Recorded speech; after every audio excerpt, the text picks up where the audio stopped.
फटा है और काफ़ी भयानक दृश्य आप देख रहे हैं, कैसे गजरे तूफान पे हैं। आप देख सकते हैं, ये देखिए, ये जो नंदीप्रयाग है, जो बद्रीनाथ हाईवे है, वहाँ की स्थिति आप देख सकते हैं। ये बादल फटा है। ए बाबा, पानी आ गया, पूरा पट पे आ गया पानी।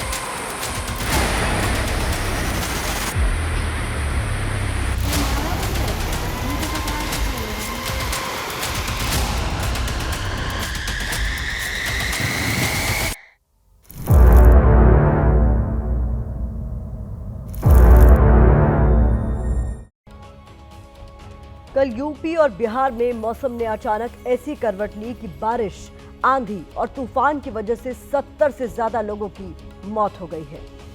अकेले बिहार के नालंदा में भीषण तूफान से 22 लोगों की मौत की खबर आई है।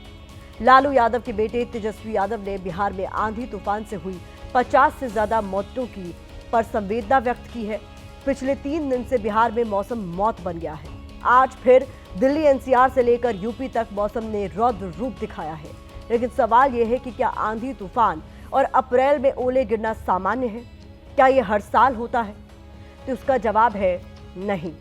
मैदान से लेकर पहाड़ तक अचानक आई आफत की जो तस्वीर देश ने देखी, उसकी आदत डालनी पड़ेगी, क्योंकि मौसम के जानकार कह रहे हैं कि अब यही न्यू नॉर्मल है। वो इसलिए क्योंकि धरती का बैलेंस बिगड़ गया है और चिंता की बात यह है कि बिगड़े हुए बैलेंस की सबसे बड़ी कीमत भारत को चुकानी पड़ रही है। ऐसा क्यों? ये समझने के लिए आपको हमारी ये रिपोर्ट जरूर देखनी चाहिए।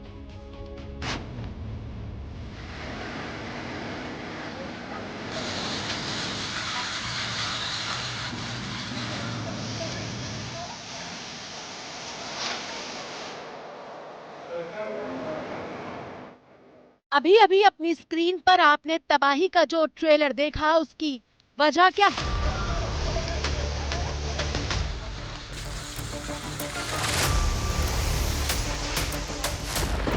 क्या आसमान से मौत इसलिए बरस रही है क्योंकि समंदर उबल रहा है?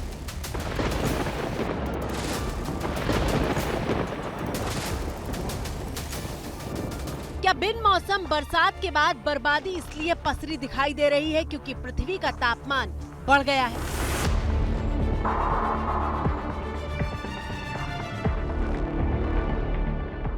हर किसी को बदलते मौसम और उसके साइड इफेक्ट की दहशत महसूस हो रही है।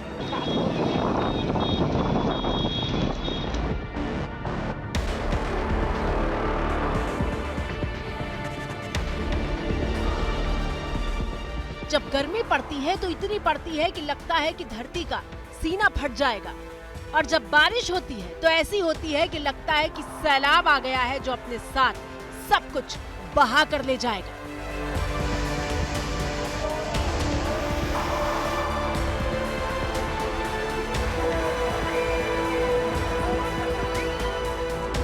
ऐसा हो रहा है क्योंकि कुदरत का काल चक्र बदल गया है। गुरुवार को एक सामान्य दिन की तरह उत्तर भारत के तमाम शहरों में जिंदगी अपनी रफ्तार से चल रही थी, लेकिन शाम को मौसम अचानक बदलने लगा।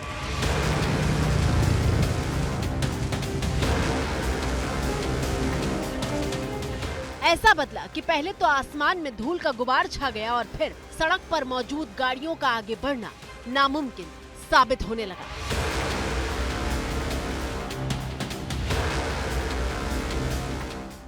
दिल्ली एनसीआर के मौसम में बदलाव हुआ है और आंधी वाली जो स्थिति है वो आपको नजर आएगी। किस तरह से तेज हवाएं जो है वो चलती हुई आपको यहाँ पर साफ तौर से नजर आएंगी। और लेकिन जिस तरह से गर्मी काफी ज्यादा पड़ रही थी और उससे लोग जो है वो परेशान हो रहे थे, तो आंधी और हल्की बारिश होने के बाद मौसम में निश्चित तौर पर सुधार होने की उम्मीदें जो है वो लोग जताते हुए नजर आ रहे हैं। नोएडा से लेकर गाजियाबाद और दिल्ली तक ऐसी ही तस्वीर दिखाई दी, लेकिन तबाही का असली तांडव बिहार में दिखाई दिया। पूरे नालंदा में 23 लोगों की मौत हुई है, 23, जिसमें एक वज्रपात से और बाकी का अलग अलग जगह दबने से मृत्यु हुई है। मंदिर में 6 लोगों की डेथ हुई थी। तो सभी लोगों को माननीय मुख्यमंत्री जी के निर्देशानुसार मुआवजा भुगतान की कार्रवाई की जा रही है।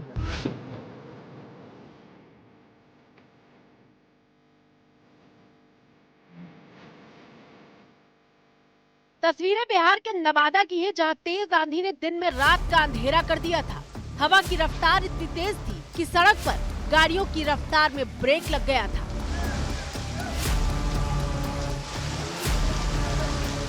तूफान के सामने बड़े बड़े पेड़ भी अपना वजूद बचा नहीं पाए।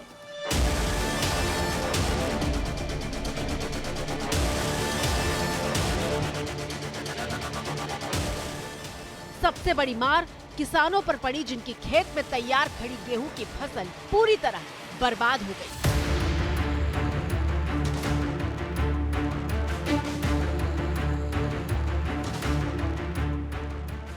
अगली तस्वीर बिहार के रोहतास जिले से आई है, जहां तेज हवा ने विशालकाय पेड़ों की सड़क पर समाधि बना दी।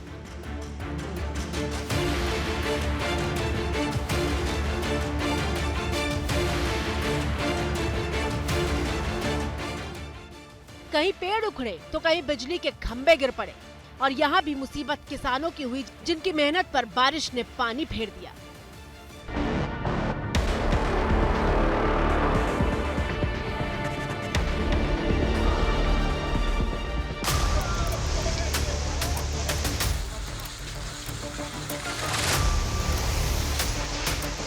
कहीं बारिश और तूफान तांडव मचा रहा था, तो कई शहरों में ओले आतंक मचा रहे थे।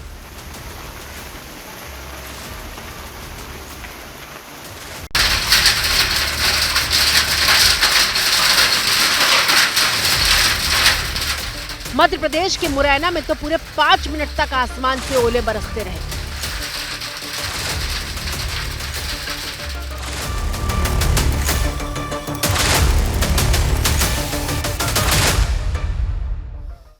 ये सभी बोट चालक और नाविक ध्यान दें कि अभी हवा का रुख बहुत खराब है।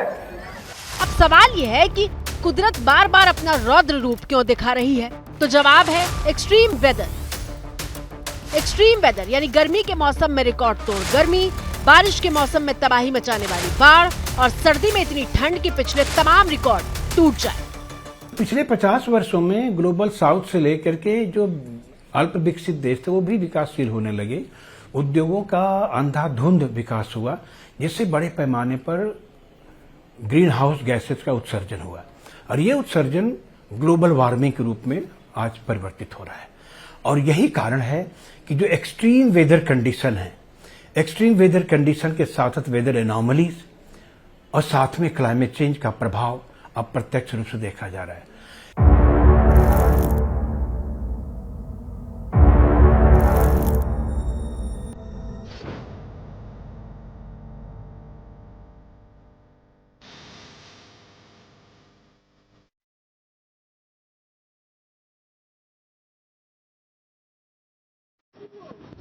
लेकिन अब आप कहेंगे कि ना तो अभी भयानक गर्मी का मौसम है और ना ही सर्दी और ना ही बारिश, तो फिर ऐसा क्यों हो रहा है? दरअसल एक्सट्रीम वेदर के साथ साथ धरती पर जलवायु परिवर्तन की भयानक मार पड़ी है।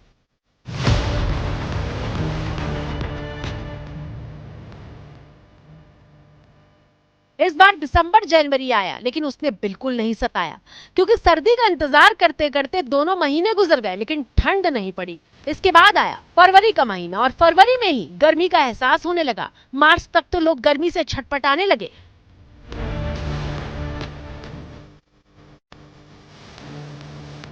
अड़तीस से 40 डिग्री पारा चल रहा है। इतनी सड़न टाइप की गर्मी है, जो भी है गर्मी हमारी। और एक तो अप्रैल चल रहा है, इतना पिछले साल तो इतना धूप भी नहीं हुआ करता था, पर आजकल जो धूप है मतलब बर्दाश्त के बाहर ही है। गर्मी तो इस टाइम बहुत ज्यादा पड़ रही है, जितना हमने एक्सपेक्ट नहीं किया था उससे ज्यादा गर्मी पड़ रही है। मौसम विभाग ने यूपी, बिहार और राजस्थान के कई शहरों में हीट वेव का अलर्ट तक जारी कर दिया था।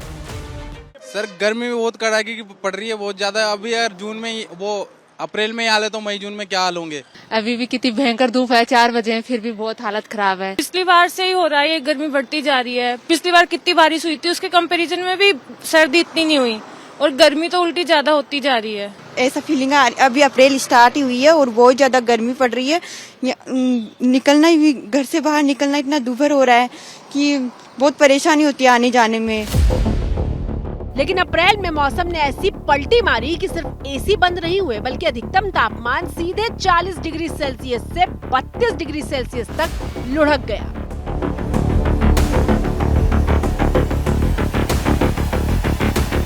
इस वक्त दिल्ली में धूल और मिट्टी भरी आंधी जो है वो आ रही है। कल भी कुछ यही अंदाज मौसम का था और आज भी कुछ यही अंदाज है। अगर आसमान पे देखें तो काले बादल छाए हुए हैं, तो वहीं जो पेड़ हैं वो तेज रफ्तार हवाओं की वजह से खूब तेजी से जो पत्ते हैं वो झड़ रहे हैं पेड़ों से। और इस वक्त मौसम विभाग की जानकारी के हिसाब से जो हवाएं हैं वो 40 से 60 किलोमीटर प्रति घंटे की रफ्तार से वो चल रही हैं। और इस वक्त धूल और मिट्टी भरी आंधी जो है दिल्ली एनसीआर में देखी जा रही है, ज्यादातर इलाकों में देखी जा रही है। पिछला पूरा साल क्लाइमेट चेंज के लिहाज से भारत के लिए बहुत भयानक बीता है। सच्चाई यह है कि जलवायु परिवर्तन की वजह से पूरी दुनिया त्राहिमाम करती दिखाई दी। हमने देखा कि कैसे सबसे ठंडा माने जाने वाला यूरोप गर्मी से झुलस रहा था, कैसे अमेरिका में बार बार बाढ़ तबाही मचा रही थी। लेकिन इन सब के बीच सबसे खतरनाक बात यह है कि वैश्विक स्तर पर जो तबाही मची है उसमें भारत पर सबसे बड़ी मार पड़ रही है और आगे भी पड़ने वाली है। स्टेट ऑफ इंडिया एनवायरनमेंट 2025 की रिपोर्ट के मुताबिक जिन 274 दिनों का अध्ययन किया गया उनमें से 255 दिन यानी 93% दिन ऐसे थे जब किसी एक इलाके में एक्सट्रीम वेदर अपना आतंक मचा रहा था और आशंका जताई जा रही है कि एक्सट्रीम वेदर की घटनाएं और ज्यादा बढ़ने वाली हैं।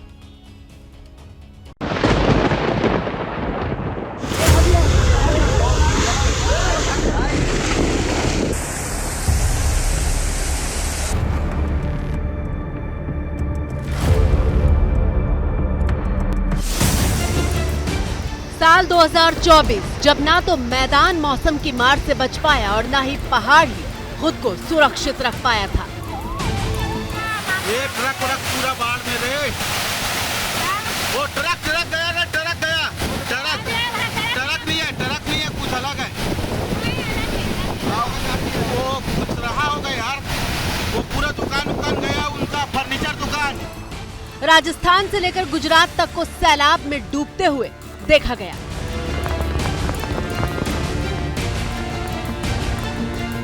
और अब माना जा रहा है कि मौसम से मची तबाही के मामले में 2025 भी 2024 से कुछ अलग नहीं होगा।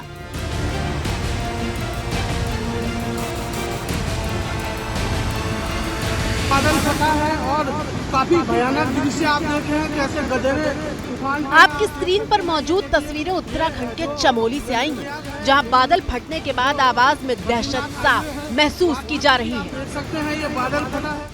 चमोली में बद्रीनाथ नेशनल हाईवे पर मलबा आने के बाद रास्ता पूरी तरह से बंद हो गया है।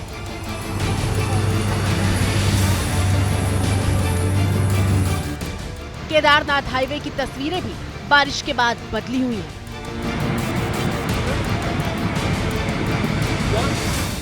कुल मिलाकर कहने का मतलब यह है कि जिस भारी बारिश से मचने वाली तबाही की तस्वीरें और रिपोर्ट आमतौर पर जुलाई अगस्त के महीने में दिखाई देती थी, वैसी अप्रैल महीने में ही सामने आ रही हैं। तो फिर आगे क्या होगा?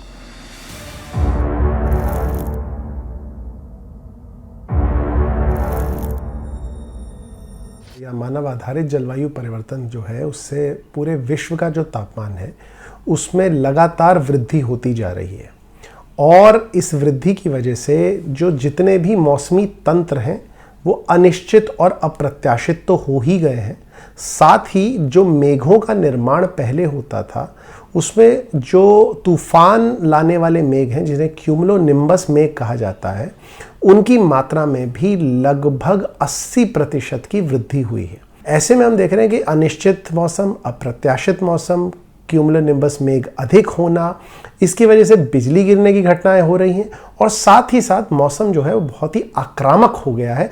और सिर्फ बारिश का मौसम नहीं, हर मौसम जो है वो एक त्रासदी के रूप में आ रहा है।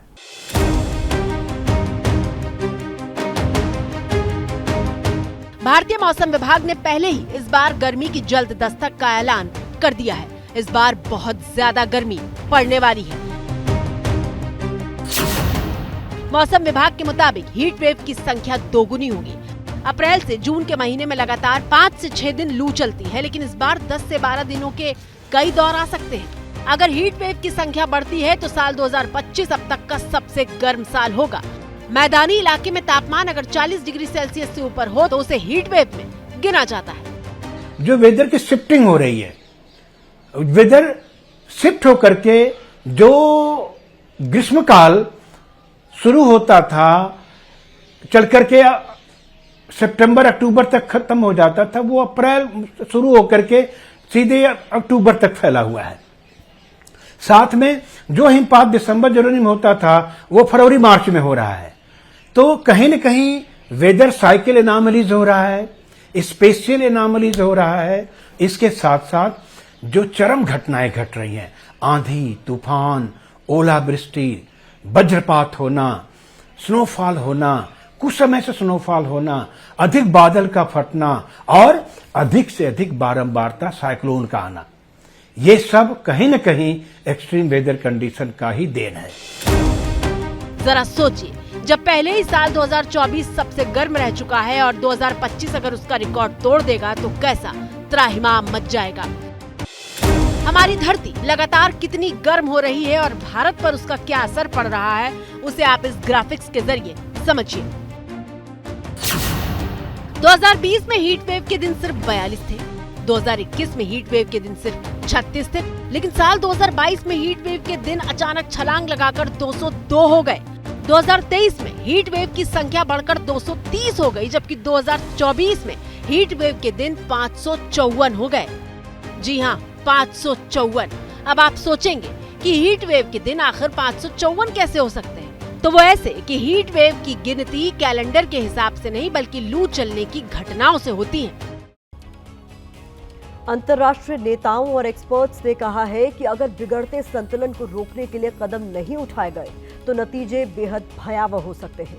सच्चाई ये है कि ज्यादा गर्मी और हीट वेव का सीधा मतलब है आम लोगों की थाली महंगी होगी, यानी आप किसी न किसी तरह से कुदरत के बदलते कालचक्र से जरूर प्रभावित होंगे।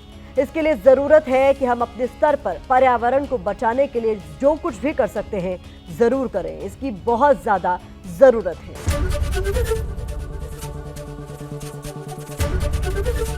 एबीपी गंगा, खबर आपकी, जुबान आपकी।